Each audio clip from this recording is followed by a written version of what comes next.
Entramos en una de las estrofas de este Salmo 119, la correspondiente a los versículos 129 a 136. Leo en el pasaje bíblico que dice así: Maravillosos son tus testimonios, por eso los guarda mi alma. Al abrirse iluminan tus palabras, hacen entender a los sencillos. Mi boca abrí y aspiré con afán porque anhelaba tus mandamientos. Mírame, y ten misericordia de mí como acostumbras con los que aman tu nombre. Afianza mis pasos con tu palabra, y ninguna iniquidad se enseñoree de mí. Líbrame de la violencia de los hombres, y guardaré tus mandamientos. Haz que tu rostro resplandezca sobre tu siervo, y enséñame tus estatutos.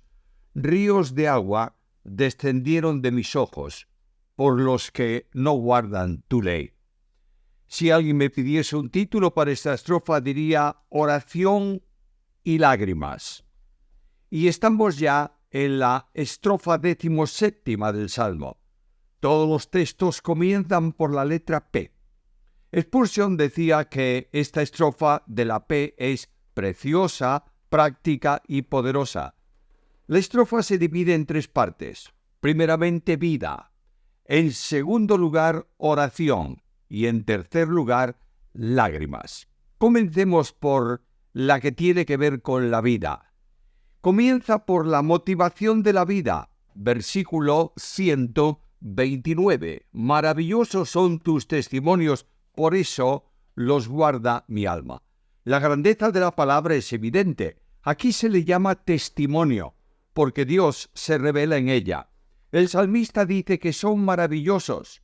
Lo son primeramente por su procedencia, ya que vienen de Dios mismo, porque nunca la profecía fue traída por voluntad humana, sino que los santos hombres de Dios hablaron siendo inspirados por el Espíritu Santo. Segunda de Pedro 1:21. Dios actuó para dar testimonio de sí mismo. Seleccionó a los hombres que escribirían su testimonio, les comunicó el mensaje, custodió el escrito. Al final, la Biblia es la palabra de Dios. Los testimonios son maravillosos por su poder, como consecuencia de la inspiración. Toda la Escritura es inspirada por Dios y útil para redarguir, para corregir, para instruir en justicia. Segunda a Timoteo 3:16. Además, la palabra tiene vitalidad. La palabra es viva y eficaz. Hebreos capítulo 4, versículo 12. El testimonio de Dios es provisión de aliento en las promesas que contiene. Es maravilloso por su atemporalidad. Dice la misma Escritura: sécase la hierba, marchítase la flor, mas la palabra de Dios nuestro permanece para siempre. Isaías capítulo 40, versículo 8. Esto trae una consecuencia. Por tanto, los ha guardado mi alma, como termina ese primer versículo de la estrofa que hemos leído. Cuanto guardan el alma, están guardando la vida misma.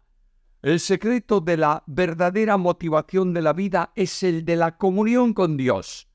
El que me ama, mi palabra guardará, y mi Padre le amará, y vendremos a él y haremos morada con él. Juan 14:23.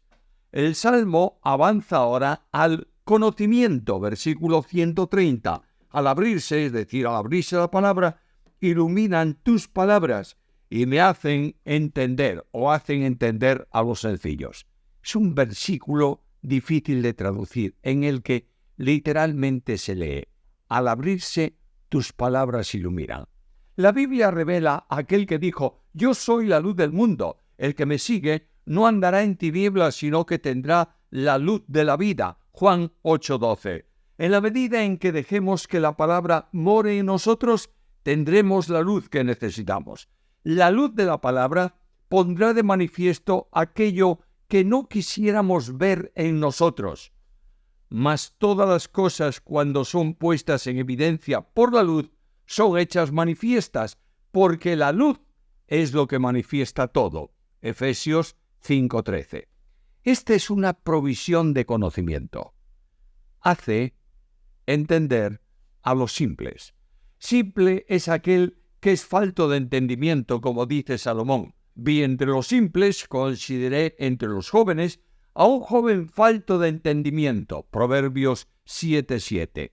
Simple es también un crédulo, no un creyente, uno que cree todo, ya que el simple todo lo cree. Proverbios 14:15.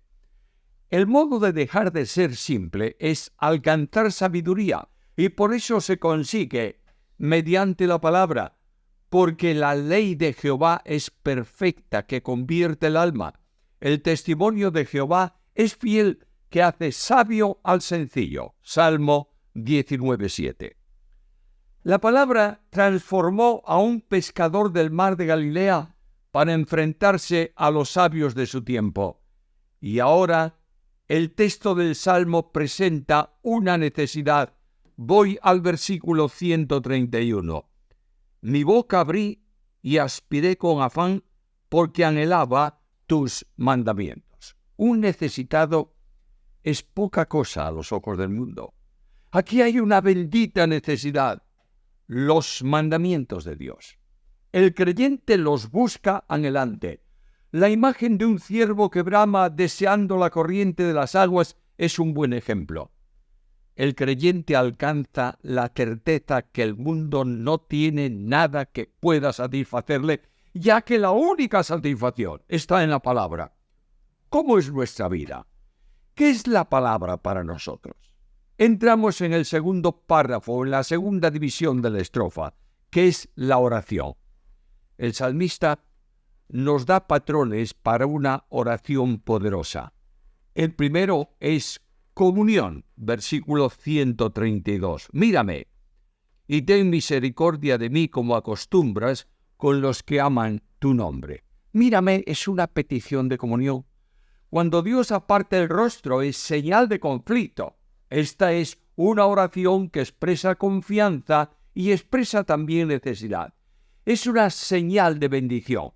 Mira, Señor, desde tu morada santa que está en el cielo, y bendice a tu pueblo Israel y a la tierra que nos has dado, como juraste a nuestros padres, tierra que fluye leche y miel. Deuteronomio 26:15. La mirada del Señor es una necesidad continua. Su mirada penetra, pero restaura, como ocurrió con Pedro. La primera base de la oración es esta: mírame, y al mirarme, ten misericordia. Tenemos que ser conscientes de lo que somos. No tenemos ningún derecho, pero confiamos en el amor de Dios. La confianza es cierta, de modo que dice: como acostumbras con los que aman tu nombre. Ser cristiano es una relación, no una religión. Pidió el salmista comunión, ahora pide dirección. Afianza mis pasos con tu palabra, y ninguna iniquidad se enseñoree de mí. Ordenar la vida corresponde a Dios. Dice el texto: por Jehová son ordenados los pasos del hombre, y él aprueba su camino. Salmo 37:23. El problema surge cuando somos nosotros los que queremos ordenar nuestra vida conforme a nuestros criterios. El modo que Dios usa para ordenar la vida es este: con tu palabra. Esto trae victoria. Ninguna iniquidad se enseñoree de mí, dice el salmista. Antes pidió misericordia, ahora pide victoria. Es así como el Señor nos enseña a orar. No nos metas en la tentación, mas líbranos del mal. Mateo 6:13. Cuando no oramos así, lo tendremos que hacer en confesión. El salmista pide también protección. Versículo 134. Líbrame de la violencia de los hombres y guardaré tus mandamientos. Así ora: Señor, hazme vivir en libertad. Quiero estar lejos de los opositores. Pero ¿quiénes son los opositores? Oigamos la Biblia. Y esto a pesar de los falsos hermanos introducidos a escondidas que entraban para espiar nuestra libertad que tenemos en Cristo Jesús, para reducirnos a esclavitud. Gálatas 2:4. No podemos olvidar que las normas religiosas esclavizan. Escuchemos al apóstol Pablo: mirad que no haya nadie que esté llevándoos cautivos por medio de filosofías y huecas sutilezas, según la tradición de los hombres, conforme a los principios elementales del mundo y no según Cristo. Colosenses 2:8.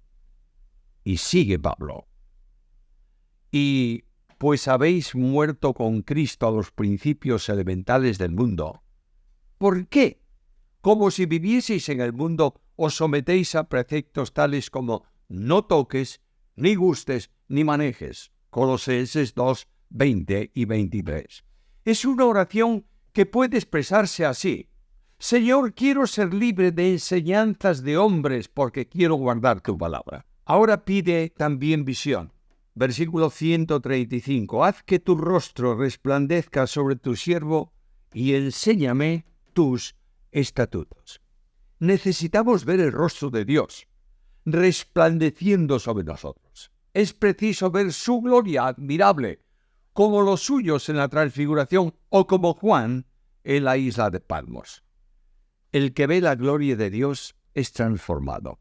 Por tanto, nosotros todos, mirando a cara descubierta como en un espejo la gloria del Señor, somos transformados de gloria en gloria, en la misma imagen como por el Espíritu del Señor. Segunda a Corintios 3:18. No es el Dios de la teología el que interesa, sino el Dios vivo, resplandeciente, que impacta y que transforma.